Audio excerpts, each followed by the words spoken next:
Hello friend जुहार जय माँ समलेई मुई Ruby welcome to my YouTube channel Ruby YouTube channel के स्वागत करुछे। तो फ्रेंड खरा हो कि वर्षा हो कि शीत हो जेनसी भी मास ले आमके चटनी खाइबा लगी इच्छा लगसी। तो आज फाइनाली मुई आपण मानकर लगी आम चटनी रेसिपी आनी छे। तो चलून देखमा प्रोसीजर कि आम चटनी केनता तैयार करुछे। तो सेथि लगी दरकार आम लहसुन कच्चा मिर्चा आउ पुतना पतर प्याज।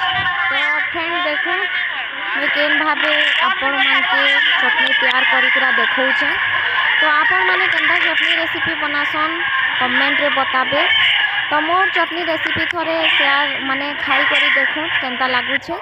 तो जदि वीडियोटा आपण मानके भल लागबा ताहेले लाइक कमेंट शेयर आउ सब्सक्राइब करी देबे।